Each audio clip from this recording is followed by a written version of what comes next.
Yes, he's on. Will, we good? Yes.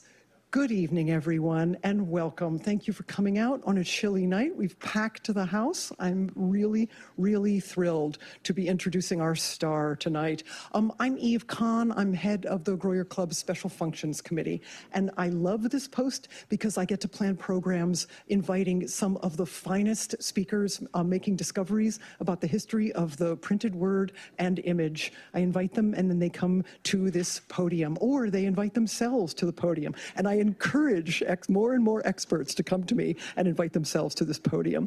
So this is a unique hybrid clubhouse museum library. I've loved this is my last program of 2025, and I've loved particularly the programs this fall because of this spectacular exhibition of highlights from the illuminated manuscripts collection at Jewish Theological Seminary. So I encourage you all to hang out afterwards and admire what's in these cases. We have great programs being planned for 2026, and they're free to the public. This whole building, the two exhibition halls here are free and open to the public. We are going to be celebrating the contributions of Black librarians to American life. We're going to be exploring the archival traces of the LGBTQ communities. We're going to be, there's a new book out about books that commemorate Jewish communities that were lost during the Holocaust. And we're celebrating an exhibition of children's books illustrated with photography. We cover an amazing range of subject matter here, so make sure that you sign up for alerts about our events and our talks. So, and tonight's star, Dr. Gary Stiles, a Grolier Club member. Among the many illustrious titles he has earned during his protean career in the medical field are Chief Medical Officer for the Duke University Health System and Duke University's Ursula Geller Distinguished Professor of Cardiovascular Research. He is widely published in medical and scientific literature, and for the past decade, he has focused on researching and writing about American 19th century art and Winston Churchill. For 45 years so far, he has collected Churchill-related books, pamphlets, photographs, cartoons, and manuscripts. His recent comprehensive study of portraits of Churchill in Punch magazine has come out. He's got a catalog raisonné and biography of the painter William Hart. And tonight we are celebrating a gorgeous book that belongs at the base of every holiday party, tree, menorah, you name it. There's an amazing new book that he has done, A Prelude to Immortality, Churchill's My Early Life. It's for sale and signing, and walk, don't run to the back table. Limited supply available this evening. Gary, it has been an utter delight to welcome you into the Grolier community. You're a kindred spirit to our inquisitive merry band, and welcome to what I hope is the first of many times you will present your findings at this podium to the public. Thank you for all you do for the field, and welcome.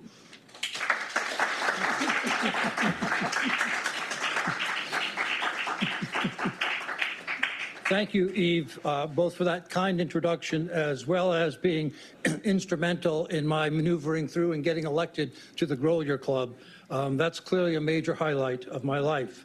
I want to thank all of you who came and all of you who are online. I want to give special thanks to two people who were instrumental in my 45 years of doing this fun work on Winston Churchill and collecting. The first is Richard Langworth, who is a Churchillian extraordinaire, founder of the International Churchill Society, a friend, a mentor, and a collaborator who died very unexpectedly last February, and we all miss him dearly. The second is Ron Cohen, who is the author of the magnificent 3-volume Churchill Bibliography, which was published in 2006. Ron is a Churchill expert also, a friend, a colleague, and mentor. And what's really wonderful is he's given me permission tonight to announce that there will indeed be a new edition of his 3-volume bibliography that he's currently working on. And Ron, I think, is online tonight. So Ron, thanks for doing that. Tonight, what I want to provide you with is an explanation of why I chose to research and write a book about a book. You might say that sounds like an unusual thing to do. And to share with you the reasons why Churchill's My Early Life has so captivated me and as a piece of literature and provided insights into his great personality. He was not perfect by any means, but I still think he was the greatest politician of the 20th century. He had a myriad skills as a writer, a leader, an orator, and an inspiring human being. So my goal tonight is just to give you a brief glimpse into who Churchill was as a person and the impact that his book, My Early Life, has had. So let's begin. This is that book, My Early Life. This is the first British edition in the very rare dust jacket. I want you to note the beautiful purple-red color because that is extremely rare. And you'll see in this talk how much it fades over time. The book was published in 1930 when Churchill was 55 years old. It covers the years from 1874, when he was born, to about 1903. It was written between 1927 and 1930, at the end of the time he was Chancellor of the Exchequer and was about to go off into the wilderness. There are distinct British and American titles. In my book, I go through the titanic battles that occurred between Scribner, Butterworth, the two publishers, and Churchill, and how ultimately it was Churchill who had to put his foot down and said, "We're having two." The main topics that are covered in his book are the ones that really influenced his life and created his personality. They're his childhood, his schooling at Harrow, his concomitant military and newspaper correspondent career, something you would not see today. He was active in a number of military arenas in Cuba, in India, in the Sudan and South Africa, and it also describes the khaki election of 1900, which was the election that brought him his first seat in Parliament. Well, continuing on about his book, it's very interesting. He dedicated this book to a new generation. He felt very strongly in the late 1920s that the young generation was not engaged, they were very passive, and he essentially charges them to grab life by the throat and make a difference. Unless you make a difference, you're not worth anything. It's the only book of all the books, and I'll tell you about how many he wrote in a minute, that completely focuses on himself, and it's from his perspective. So you can imagine anybody who writes a book about themselves is going to tell the story that they want told. He wrote it for a number of reasons. As I just mentioned, he wanted to reinvigorate his personality. He wanted people to know who he was and what he stood for. He also wanted to generate income. In the 1920s, 3 or 4 times, he almost had to declare bankruptcy. It was an absolute disaster. At the same time, he was Chancellor of the Exchequer and delivered 5 reasonably good budgets for the whole country. His personal budget was a disaster. He also wanted to generate income. He decided when he was in school the only way he was going to really make money was to be a writer. Remember, at that time, politicians were not paid. When you were a member of Parliament, you got no money. He knew the soldiering wasn't going to get him there, but it would get him what he needed: exposure and coverage in the press. He also wanted to describe a vanished age. And by that I mean he grew up in the late Victorian time. He knew that that age was gone, would never, ever come back. But he wanted you to know how it influenced him and why he made the decisions he made. He wanted to tell his full story in a contemporary voice. It's one of the really endearing parts of this book. When he's describing what's happening to him as a child, it's in the voice of a child and the thought process of a child. The same thing when he's an adolescent, the same thing when he's a young soldier. This was recognized immediately after it was published, and many reviewers have commented upon it. He also wanted to defend himself against a prisoner of war escape episode. He was in the Boer War, captured as a prisoner, escaped, but the escape went bad. Only he got out. His other 2 buddies didn't, and his other buddies never forgave him for it. So he wanted to tell the story of why it came about the way it did. I mentioned he wrote a number of books. He actually wrote 51 books, 11 of which were published posthumously in 80 volumes. Shown on the right is the first British edition of his very first book, called Malakand Field Force, and he essentially is published from 1898 to the present time. All the pictures that I'm showing you are from books in my collection, unless I tell you otherwise. He not only wrote all those books, he wrote more than 260 pamphlets of his speeches, and an example is shown on the right. He also wrote 840 articles for periodicals, and he wrote 9,000 pages of speeches. That's how he earned his income. He wanted to write. He created a machine that wrote. Let me turn now to sort of the influences of Churchill as a youngster that created his character, his personality. Three people, after reading this book many times, researching it, I come to the conclusion there were three main people that influenced him at a very young age. The first two would not surprise you, his mother and his father. I think the third will. It's Mrs. Everest. She was his nanny, and she took care of him from the age of 1 month to 18 years. She was with him that whole time. And I'll tell you more about that in a minute. Churchill admits that. He says, "My nurse was my confidant. It was to her I poured out my many troubles." First is his mother. This is Lady Randolph Churchill in the mid-1880s. She was Jenny Jerome of Brooklyn. She was well educated. She was a talented pianist, an editor, and a writer, but she's mostly known for being a socialite. She was in the middle of all the activity with all the royals, all the wealthy families, and that's really what she's known about. She was close to Winston, but actually spent very little time with him. He overdoes that in his book about how bad it was. It really wasn't quite that bad. But really, he spent more time with his nanny than he spent with his mother. But he didn't get to be really close to his mother till he became a teenager, sort of at the time he was going to Sandhurst. And they became more friends and colleagues and work partners. They really helped each other's career, and they worked hand in glove together. As Winston said about his mother, "She shone for me like the evening star. I loved her, but at a distance." This is his father, Lord Randolph Churchill. He was the second son of a duke, i.e., he got no money and no land and had to make it on his own. He was smart. He was an excellent orator, hard-driven politician, but he was also mean-spirited. He also had a sharp tongue. He was arrogant, but Winston still loved him. Lord Randolph was his #1 hero throughout his life. His father, however, didn't feel that way about Winston. He thought Winston was lazy, stupid, and wrote terribly mean letters to his son, many of which are in the Churchill archives in Cambridge. And I described all these in my book extensively. He wanted Winston to be a soldier because he was too stupid to go to Oxford and have a profession. Winston still loved him. Now I think the most important person, actually, of molding many sides of Churchill. As I mentioned, she was his nanny from age of 1 month till 18. She was single.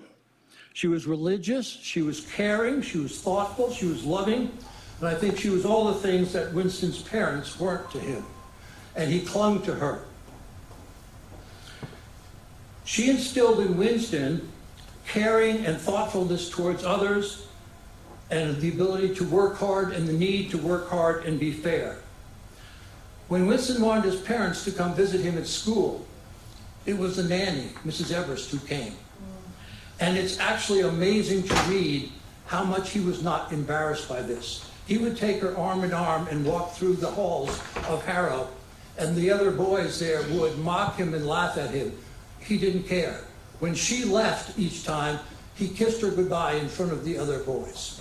So this was somebody who really impacted him. He loved her till she died. Shown on the right here is her grave in a London cemetery. The grave and the funeral were paid for by Winston and his brother Jack. And I show you flowers there because until the day Winston died at age 90, he kept fresh flowers at her grave. That tells you how much.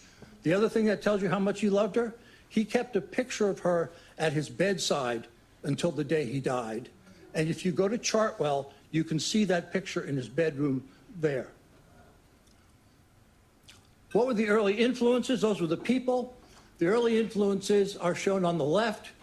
When he was a young boy, a baby, he grew up actually in Ireland. His grandfather had been sent there to be the administrator of Ireland. This was before Ireland was a separate country. And so he learned to actually walk there. He learned to ride ponies there. he learned to see the military actions that were going on there between the English and the Irish, and it influenced him his whole life. At schooling, at Harrow in particular, I mentioned he described it as he didn't like it, he was a dunce. He really was not a dunce. He didn't do well in the subjects that he wasn't interested in, like Latin and Greek, but he wrote fabulous English and history papers. You have to combine his military experience and his newspaper correspondence because he did them together, much to the chagrin of his officers. He was always interested in politics. He read his father's speeches as a young boy. He followed politics closely. He also, as I mentioned, had hero identification. He always had multiple heroes, whether it was his father, the first Duke of Marlborough, whether it was Horatio Nelson, and he sort of built himself on them. In the center is a picture of Churchill on a gray polo pony when he first was taken into the 4th Hussars and stationed in India. This becomes important because he always rode that horse, and you'll see more pictures of this later, when he was in battle. He wanted to be seen. His fellow soldiers thought he was crazy. You're going to get shot. They're going to see you. And he said, yes, I want them to see me. If they don't know Winston Churchill's here, I'd rather be dead. Shown on the right was some of the medals he won. He wanted to win medals because he knew if he won medals, that would get press, and he would be seen as heroic. He would be seen as having valor. And so, again, it was building his persona. This is young Churchill in 1880. He's 6 years old. You can see he's already established the stance, the glare, the hand on the hip. So you can picture that 80 years later, and it looks pretty much the same way. Here he is in 1895, after he's graduated from Sandhurst. This is his dress military uniform of the 4th Hussars. Here he is in South Africa, at the episode I told you about being captured. You'll notice here that this picture calls him at the bottom the famous war correspondent. So by 1990, he was an international figure. At age 26, everyone in the world knew him, and that's exactly what he wanted. Here he is. I mentioned the only way he could earn money was to write. The other way he made money was to speak.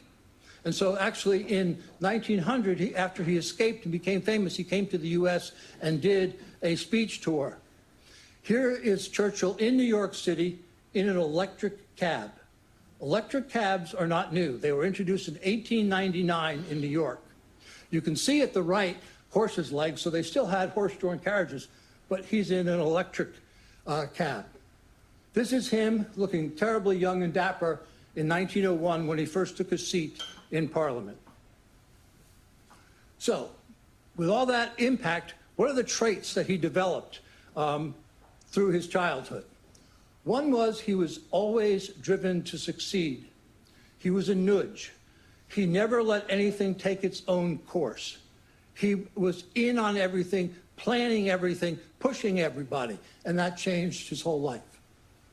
I've given him what I've called the St. George syndrome. This is not an APA-approved diagnosis, but what it means is, no matter what Churchill did, he always saw himself as being the underdog. He was fighting a heroic battle. He had to win against all odds. Whether it was in school, whether it was in fencing, in polo, arguing with Hitler, it didn't matter. He was the underdog fighting to win. Starting at age 8, he began to write that he believed he would become prime minister and would save Britain and fight a tremendous war in which Britain's future was challenged. He also, and this is the part that most people don't know about, he was deeply caring about people. He was a real humanitarian. He tried to help people. When he couldn't help them, it really upset him, and I'll get to it in a minute about being emotional. He was devoted to his friends to a detriment. So during the abdication crisis, he stuck with the prince when it was clear the prince had no chance of doing anything but abdicating. And it created havoc for Churchill. He was hooted out of the House of Parliament several times when he tried to defend him. But he wouldn't stop defending him, even though he knew he had to go. He was self-promoting. That's the side that everybody knows. He was brave, he was daring, he was honorable. He was very emotional. I don't know how many of you saw the recent film, The Darkest Hour, and the scene in the subway when he's talking to the British people about should he compromise with Hitler. And they're going through this conversation. You begin to see tears rolling down his face. And the young girl says, "Are you crying?" And he said, "Yes, I'm a blubberer. I cry at everything." He cried at kittens, at puppies, at people getting hurt. He was a very emotional man. So I mentioned he had to become a writer because he thought that was the only way he would ever earn any income.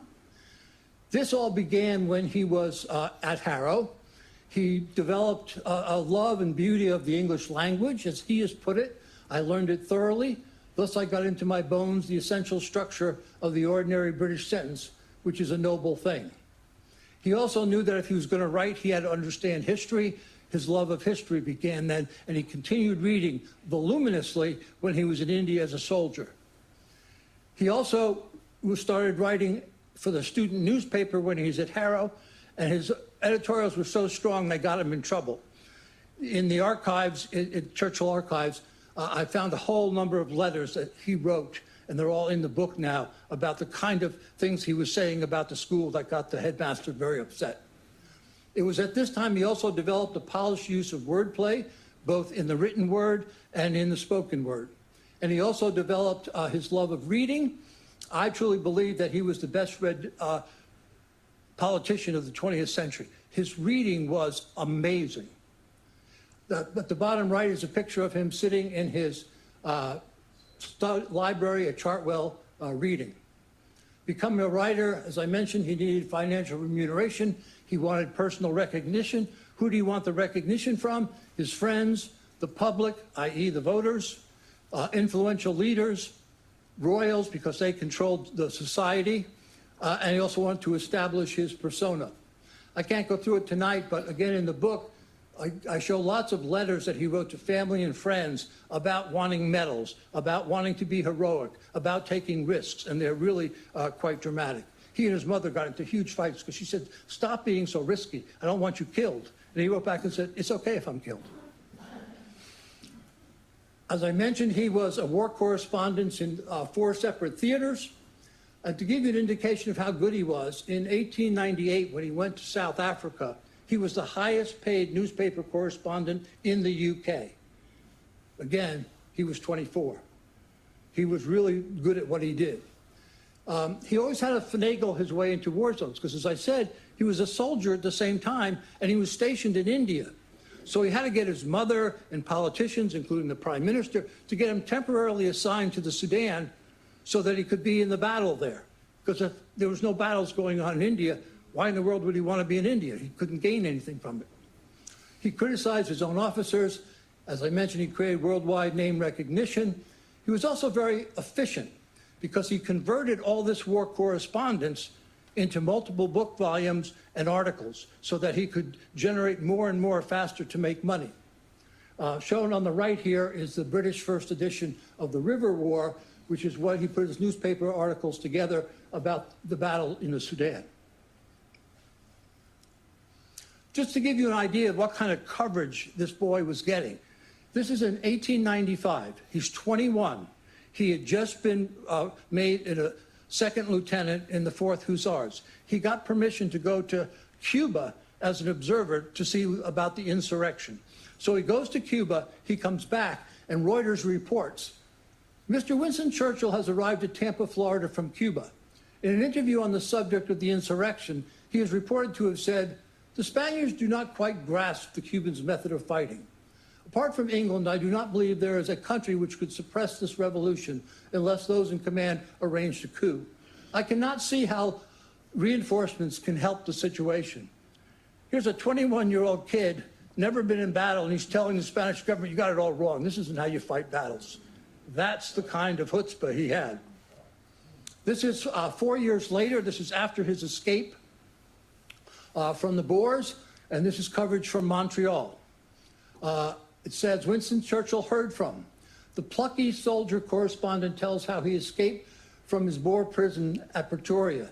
He has gone to aid Buller," that's General Buller, "in Natal." So here's this young kid again. He's going off to tell the general how to fight the Boer War now because he's the expert. Pretty amazing. So again, that's the background. So how did he actually write My Early Life? Well, he used what I call ambulatory dictation. After he had finished writing the first volume of The World Crisis, his memoirs of World War I, he never wrote anything out longhand. He never used a typewriter. He dictated. And so he would walk around, in this case, when he was writing My Early Life at Chartwell, getting the ideas together, either from his own research, or he also had consultants coming in all the time, feeding him information. And then he would walk and talk and create the words, and you'll see why he did that in a minute. He also quickly took the typed manuscripts, which came from secretary.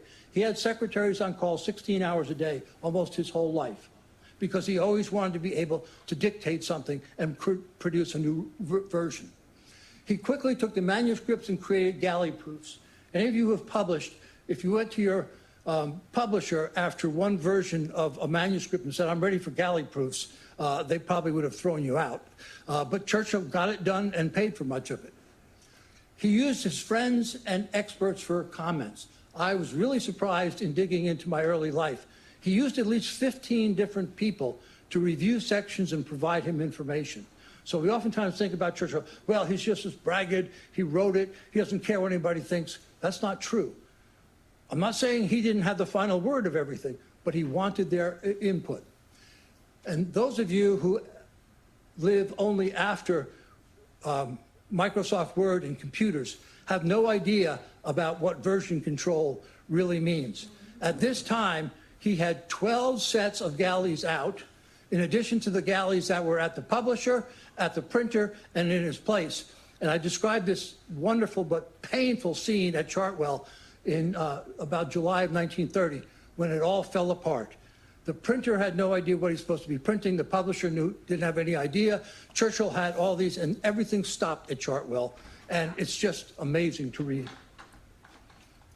You also need to realize that Churchill never worked on one item at a time. When he was writing My Early Life, he was writing 3 other books and 12 articles. He had little teams to help him, so he was like a symphony conductor, leading all these teams and then him making the final decisions. He also turned articles into books, which is what he did in Great Contemporaries. And I love this part about Churchill, and I talk about it a lot in the book, because he did this his whole life. He always kept score.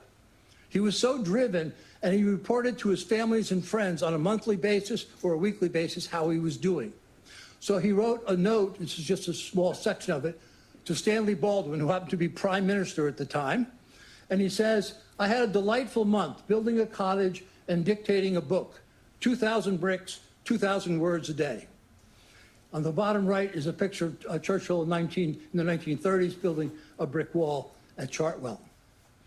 So I mentioned that he had to weave the story together. All of the major events in his life, he had written newspaper articles about, had turned them into books, 4 books. He kept a massive personal archives of all of his letters, all of his papers, everything that he needed. And then in the early 1920s, he wrote 13 articles about his time in Ireland, about the cavalry charge, about the Boer War, about the Indian War. And then he had this prodigious memory. Again, I wasn't really aware of it, but I found that even world leaders, Stalin, FDR, were commenting about his memory. They would bring something up, and he would know the exact facts. So at the time he was writing this, because remember, when he's writing this now, this is the story that he wants to be remembered by. This is the final version of all those other versions. And so he is getting ready to produce Immortality, hence the title of my book.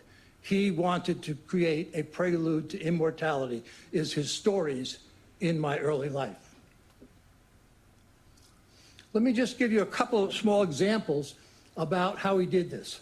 This is about the cavalry charge in the Sudan. It was the last British full cavalry charge, and he was part of it. It takes up 2 full chapters in My Early Life. He had written newspaper dispatches, the River War, a Cosmopolitan magazine. But it was only the Cosmopolitan that was used for direct text. And what I do in the appendices of this book is show how all of this developed from all these different sources and how he put them together and why he put them together and what impact it had. What you can say clearly is that his Description in my early life is more robust, more personal, more poetic, more polished. It's really the way he wanted to write. He also highlighted the thrill and riskiness, and he's much more passionate. Shown at the bottom is a painting of Churchill. You can see he's on the gray steed still, in the cavalry charge. This is not in my collection. This is another private collection. But I also want you to notice that he's holding in his right hand a C6 Mauser automatic pistol. That becomes important. So how did he put this together? I'm going to show you one paragraph from these two chapters. What's shown in black was what came from the Cosmopolitan article. What's shown in red is what he's added in through this dictation process and trying to create an embellished story. Let me read it for you. I propose to describe exactly what happened to me, what I saw and what I felt. I recalled it to my mind so frequently after the event that the impression is as clear and vivid as it was a quarter of a century ago. I remember this. Take my word, this is now the truth. The troop I commanded was when we wheeled into the line, the second from the right of the regiment. I was riding a handy, sure-footed gray Arab polo pony. Before we wheeled and began to gallop, the officers had been marching with drawn swords. On account of my shoulder, he had injured his shoulder in India, and he couldn't hold a sword without risking popping his shoulder out of joint. So he's making you think about all that here. I had always decided that if I were involved in hand-to-hand fighting, I must use a pistol and not a sword. He's adding now, I had purchased in London a Mauser automatic pistol, then the newest and the latest design. I had practiced carefully with this during our march and journey up the river. This, then, was the weapon with which I determined to fight. So you can see how he's built up this story. Now, this is the one he wants you to remember. The other episode I'm going to share with you is the escape episode when he got out. It takes up 2 full chapters in the book. They're much longer and much more detailed than previous descriptions. This time he had a lot more material. He had newspaper dispatches, his book, London to Ladysmith, the Strand magazine, the Cosmopolitan magazine, and a legal brief that I found in the Churchill archives written in 1912 when he was First Lord of the Admiralty. It turns out a magazine at that time wrote a poem about him that suggested that he was dishonest and that he betrayed his friends when he escaped. Churchill took great umbrage at that. He sued them. This is, I believe, the draft of what they were going to use in court. He won the battle. They had to retract the article, and they had to publicly apologize to Churchill that what they had said was not true. So this is a kind of emotion that he was dealing with. This section is much more complicated mixture of text than other sections. This was the story in the newspapers that created the immense press and its recognition. And the section on going over the wall, as I've mentioned, is written as a detailed defense. And it's really compelling to read this. He goes over the wall first. He's crouching down. The guards hear something and come over. His 2 companions, including Captain Haldane, have to scurry away and go back to the barracks. Churchill is there by himself, guards on the inside. He can't get back in. And so he's angsting over and over again. What should I do? He finally decides to leave and to escape on his own. Haldane never forgave him for that.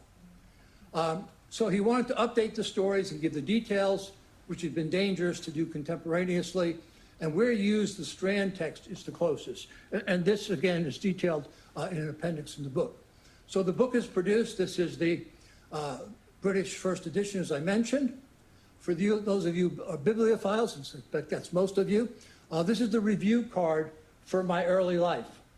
This is the only known reviewer copy, and it's in my collection. What I want you to notice down the bottom is what the publisher says. The publishing day is 20th of October, before which it is earnestly requested that your review will not appear. So unlike now, where we want to get reviews out as quickly as possible, get the market ready, Thornton Butterworth said, you can't say anything until the book hits the market. This is the American edition, the first U.S. edition, with the title A Roving Commission. One of the great things Churchill did with all of his books was to create a set of special inscribed gift copies to go out at the beginning of the publication. As you might expect, Churchill developed a detailed process on how to develop this list and to identify recipients. Again, I found in the archives 3 iterative lists for my early life of who was going to be on it, who wasn't going to be on it.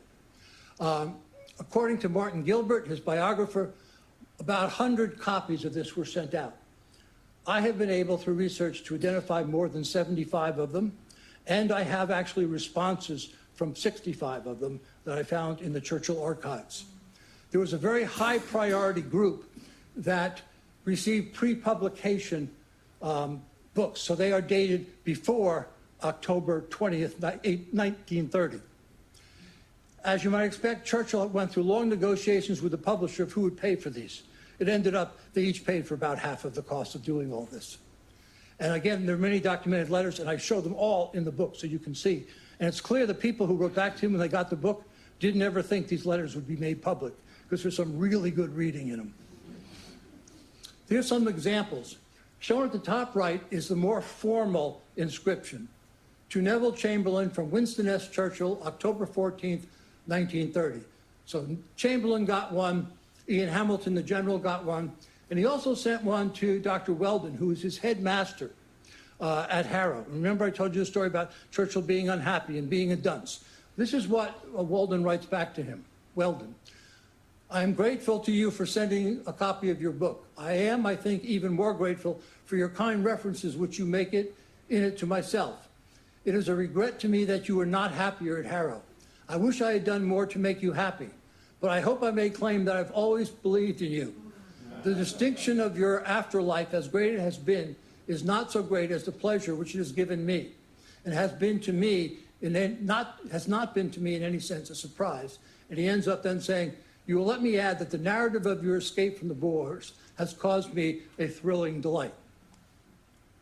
This is the more personal inscriptions that he did. To Archie, from Winston, October 14th, 1930. This is Archibald Sinclair, a close friend and colleague. He also sent ones like that to Lawrence of Arabia, who was a close friend of his, Eddie Marsh, who was a colleague of his, and also to Pamela Plowden. You probably don't recognize the name Pamela Plowden.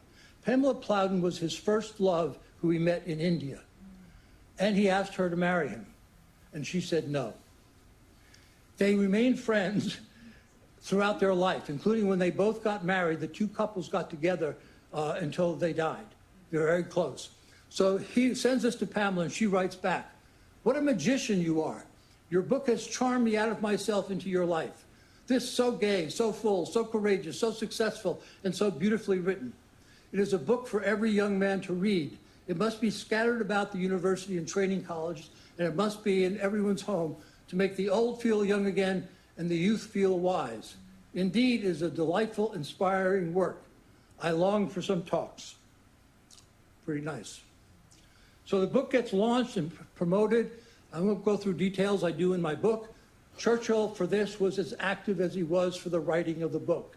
He helped write the script for advertisements. He had to approve the advertisements. He got daily sales updates from both Scribner's and Butterworth and wrote him scolding letters if he thought the volume was falling off.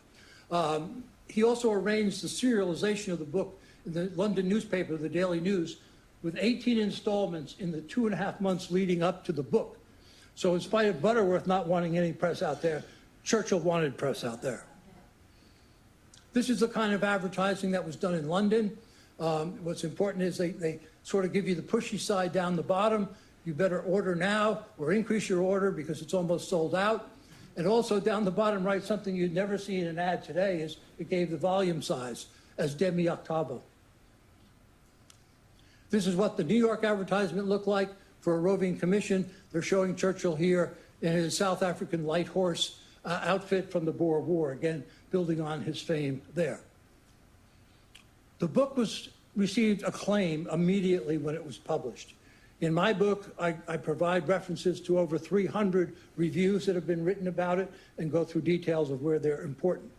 This comes from a rather obscure paper in Ohio called the Times Recorder, but in my mind, this captures the essence of his book almost better than anything else. The reviewer says, the amazing thing about this book is the swing and harmony of it.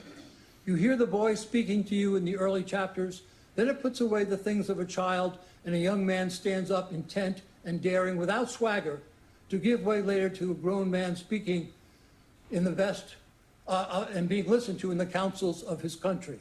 It is simply done in the best tradition of an art that conceals art. There are whole passages that ought to be read aloud. The skirmish in the Mahmoud Valley, the cavalry charge, and the best of all, the young subaltern of the 4th Hussars at the bedside of his dying nurse. The heart of a man of 56 who writes so simply of human affections has not dried up with the years. Our common humanity rules strong within him. This is Churchill's best book. I agree with that. One of the things as a book collector of more than 45 years and a special interest in my early life was to try to find new versions and editions that hadn't been known. So through that, I can happily report now that Cone A are the items in Ron's bibliography that pertain to works completely or almost completely written by Churchill, books, speeches, and that kind of thing. Ron lists 22 major categories, which include about 100 versions of his book. In my new book, I have 15 new additions to that, many of which were published after Ron's book, so he didn't miss them. But the one I'm most proud of is the Canadian first edition shown on the right. This on the right is the spine of the dust jacket. It has the imprint of Thomas Nelson and Sons, which you then know is Canadian, with a Canadian price of $4.50. And this binding, this dust jacket used to be that same purple. This is what it looks like now. This is only one of 2 copies known in the world. This one's in my collection, and there's another one in a private collection elsewhere. Even more dramatic was my interest in non-English versions of my early life. Between the writings of Ron and Richard, they identified 49 versions of non-English editions. Shown on the right is the first Icelandic edition in dust jacket. In my new book, I add 62 new additions to this, from 31 non-speaking English countries, 27 languages, and these are the variations that you see within each language. And all of these are in my collection. Also, it became clear after he published the book that his writing style was quite superb, quite unique. People noted that it was the most insightful to his personality, his values, his ethics, his goals, and the view of the world. Remember, you've got to read that through the prism of recognizing that he wrote it. But I think you still get the best impression. It's written in the contemporary voice that I've mentioned. It's also written as lyric poetry in many parts. This is very much Churchill's Aeneid, Virgil's Aeneid, the story of how he traveled, bumped around, how to get to where he got to. So you should read this book in thinking about the Aeneid. Beautiful wordplay, I'll show you some of that in a minute. And it's also emblematic of another writer that I really enjoy, and that's Robert Frost. Robert Frost created what he called a sound of sense. What do I mean by that? It means that the whole sentence and the intonation and the vibration of the sentence also provides insight into the meaning, but you only get it auditorially. It's not something you can read and really see. The best example I can give you is think about hearing 2 people in the next room with the door closed and they're talking. You can't make out the words, but you can oftentimes get exactly what's happening, whether it's going well, going poorly, and that's one of the reasons Churchill walked around and said the things out loud. He wanted to hear how it would play in the structure of the story. How did that get created? Well, actually, one of his consultants who helped him with the World Crisis has recorded how he saw him do this. So this is James Edmonds, who helped him write the World Crisis. And he records how he would brief Churchill at Chartwell on each chapter with the relevant documents, give him the information. And then Churchill would then dictate the story to his secretary, walking up and down his study. He says, "I heard what seemed to be a spirit voice whispering to him. But the whispers were his own. He murmured each sentence over to see how it sounded before he dictated it. He took infinite pains to polish up his prose. After 2 or 3 typewritten versions, he would have 4 or 5 galley proofs, an expensive business for publishers. He has the soul of an artist." So that's, in fact, how Churchill did that. So let me give you a brief example of what I mean by sound, cadence, and wordplay. This is from his episode of Escape. So he's gotten out of the prison. It's at night. He's trying to catch a train clandestinely to get away. And he's waiting by the side of the tracks. The train started slowly, but gathered speed sooner than I had expected. The flaring lights drew swiftly near. The rattle became a roar. The dark mass hung for a second above me. The engine driver silhouetted against his furnace glow. The black profile of the engine. The clouds of steam rushed by. Then I hurled myself on the trucks, clutched at something, missed, clutched again and missed again, grasped some sort of handhold and was swung off my feet. My toes bumping on the line, and with a struggle seated myself on the couplings of the fifth truck from the front of the train. It was a goods train, and the trucks were full of sacks, soft sacks, covered with coal dust. You can see the multiple forms of poetry in there, the alliteration, the wordplay. That's what he's writing about. He's a master. So finally, Churchill won a lot of literary prizes for his work, most notably the Nobel Prize for Literature in 1953. When it was awarded, the speech giving the award has some great quotes. It is the exciting and colorful side of Churchill's writing which perhaps strikes the reader. Besides much else, my early life is also one of the world's most entertaining adventure stories. Even a youthful mind can follow the keenest pleasure the hero's spirited start in life as a problem child in school, as a polo-playing lieutenant in the cavalry. He was considered too dense for the infantry, and as a war correspondent in Cuba, in the Indian border districts, in the Sudan, and in South Africa during the Boer War. Rapid movement, undaunted judgments, and a lively perception distinguish him even here. As a word painter, the young Churchill has not only the verve, but visual acuteness. It continues. Behind Churchill, the writer, is Churchill, the orator, hence resilience and pungency of his phrases. He is the man who has himself been through the fire, taken risks, and withstood extreme pressure. This gives his words a vibrating power. And finally, a literary prize is intended to cast luster over the author, but here it is the author who gives luster to the prize. So what is the impact of this book? It's continuously been in print since 1930. It's Churchill's highest-selling one-volume book.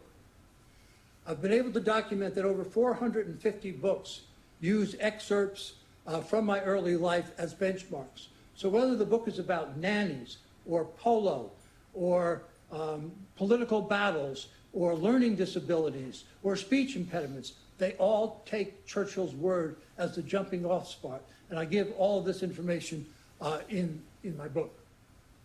Also, multiple high schools and colleges have used this work in their syllabi.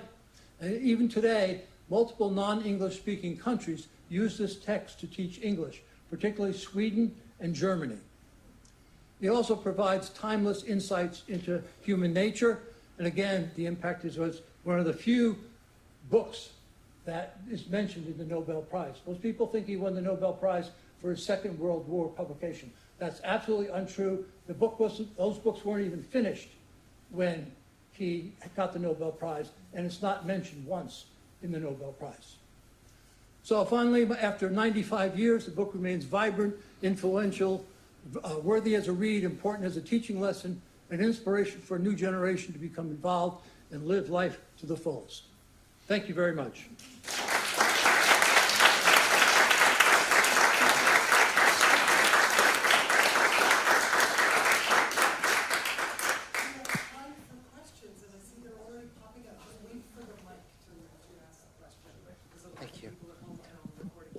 What was Churchill in 1930? He was out of power, or he was not in office anymore. The Dardanelles, he had changed parties. Okay. You know, why did it sell? That was what he wanted to do, is to get it to sell so he could get his personality back in. So what happened was, from 1924 to 1929, he was Chancellor of the Exchequer. It was clear by the end of 1928 to the party that the Conservatives, which he had come back to, were going to lose the next election. So that's one of the reasons he began planning of what was he going to do when he gets booted out. Because again, when he was chancellor, he did make some money. And he realized that losing that money, when I told you about his dire straits, he knew. So he started writing faster, writing harder. And so, no, he did not switch parties. He just became a backbencher. He was in Parliament, but did not hold a governmental position again until 1939, when he was brought back as First Lord of the Admiralty again. Following up on that, I'm trying to connect your comment about his not managing his own money well, which you mentioned even during the period when he was Chancellor of the Exchequer. But after this book in 1930 being such a big success, didn't that change? I know the 1930s were supposed to be his wilderness years. They were his wilderness years, and you have to remember. So how do you juxtapose for me his financial condition during those years? Okay, so first of all, there were two main reasons his financial situation was a disaster. The first was he bought Chartwell, and it cost him about 5 times more to renovate it and create it to be livable than he thought it would. That essentially wiped out all the money that he had inherited from a great distant aunt. He also had the problem that only the best was what he wanted. He could not control himself. He wanted books, he wanted champagne, he wanted parties, he wanted to travel, and he never cut back. And he and Clementine frequently got into fights about this, where she would come to him, and this was also in the darkest hour when he was prime minister, and she said, I can't write any more checks. We're lost. We can't do anything. And then he'd calm her down, and he would do things like say, oh, I'll cut back on cigars and champagne this week. And she'd say, you know, we're tens of thousands of pounds, hundreds of thousands of pounds in debt. At the time this book was launched, you have to remember, it was also the beginning of the Depression. Prices had fallen and people weren't buying as much. So although the book was a huge success compared to what you call huge success from the Second World War memoirs, are just two different worlds. It wasn't until he sold the rights to the Second World War that he became truly financially independent. And then he could do what he wanted to do. So does your work over the years as a physician and a scientist, how does that overlap with your work as a bibliophile? Because a scientist has to get to the bottom of everything, right? You've got to document every cell, every right? Is there a similarity that you see in your pursuits? Well, the similarity is the inquisitiveness, that you're always interested in finding something new. But I like to describe it as they're being opposite, as left brain, right brain. I use the medical basic research side of that for the vast preponderance of my life. And I decided I wanted to use the other side of my brain and do art and do history. And so I don't see them as contradictory. They're just different worlds of my brain.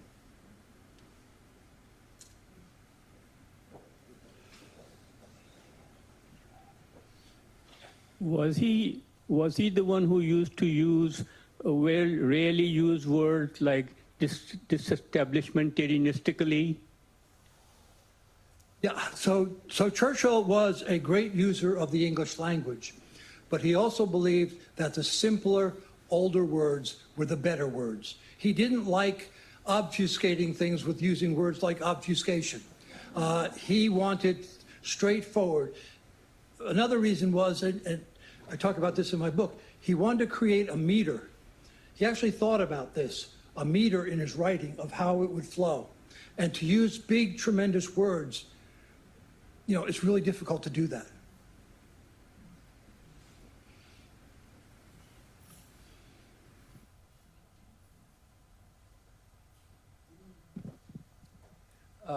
Gary, the only American I can think of comparing him to is Teddy Roosevelt for, you know, constantly reading and writing in enormous volumes, and the eagerness to be known and to be a hero and so on.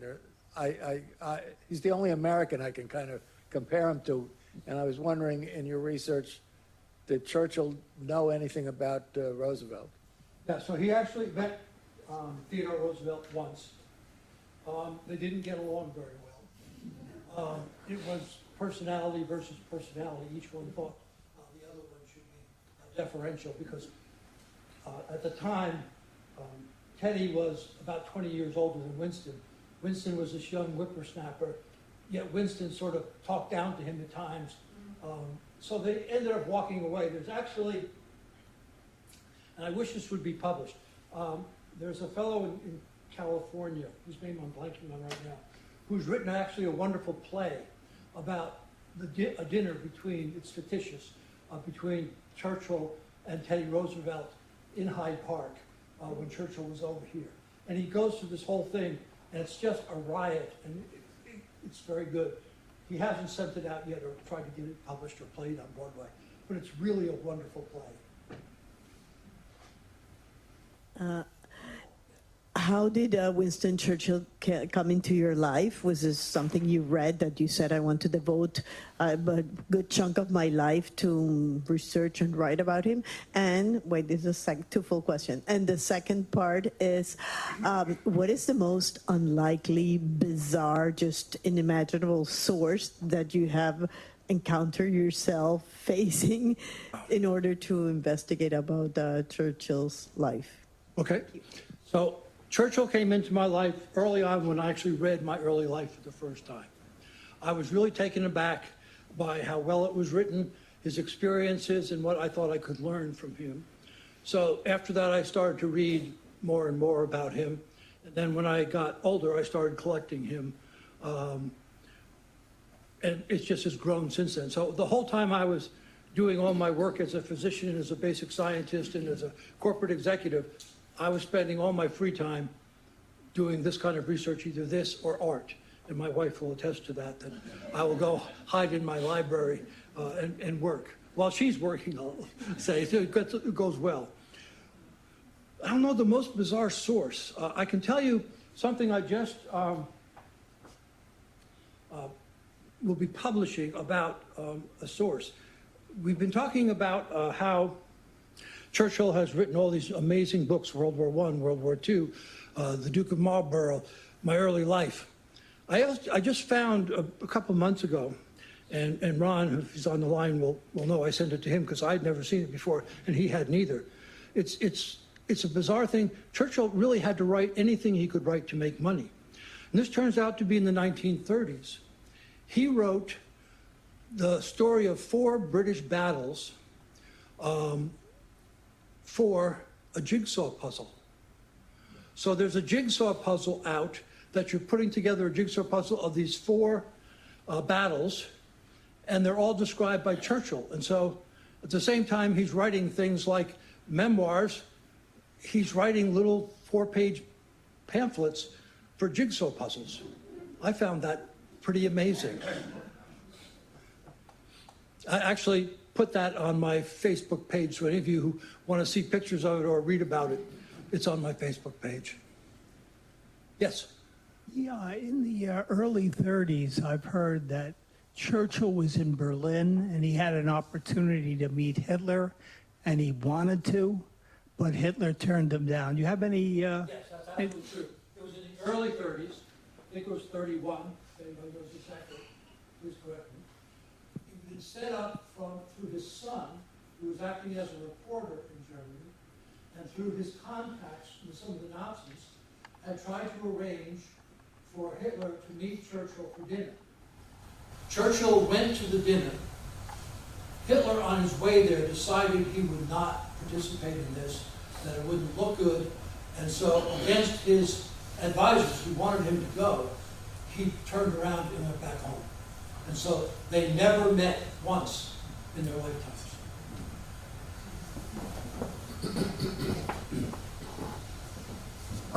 Churchill had periods of depression, the Black Dog. Did that start when he was young? When did that start? Yeah, there's great controversy about that.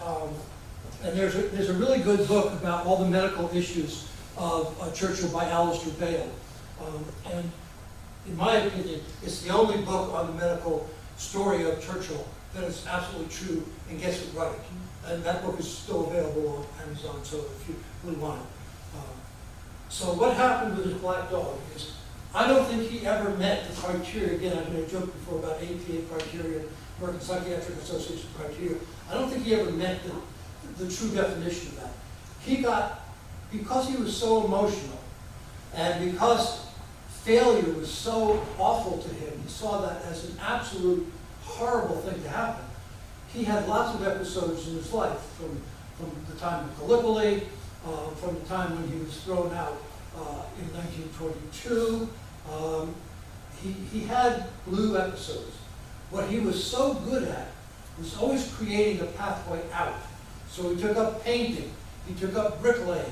So when he got down, he sort of worked himself out of it and said, I've got another goal. I'm going to learn to paint. And would bring himself out of it. But yes, he did have dark spells. But I wouldn't say that he was clinically depressed. One more question? Sure. What would we now diagnose his learning disabilities as, do you think? Stubbornness. Again, I didn't have time to talk about it, but I go through great length because there are many, many books that have diagnosed him as ADD, that have diagnosed him as alexic, as dyslexic, as having all these speech impediments. He had a slight stutter in a lisp, but he worked on that.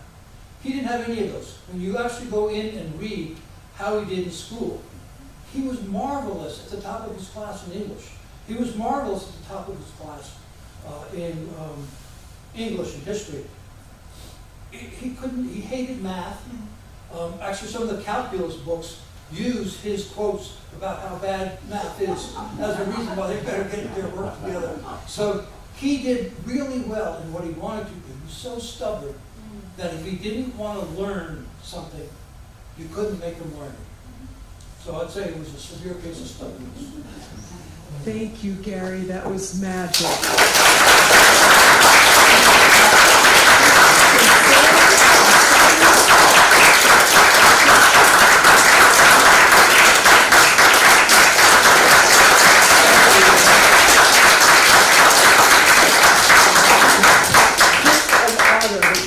Speaker we get at that podium is just awesome. Thank you all. The book is not only brilliantly written and researched, it's gorgeous. Go see the illustrations and the typefaces even in that book.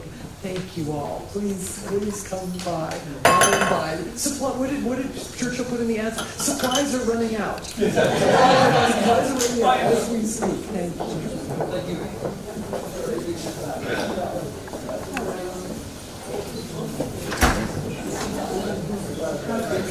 Thank you.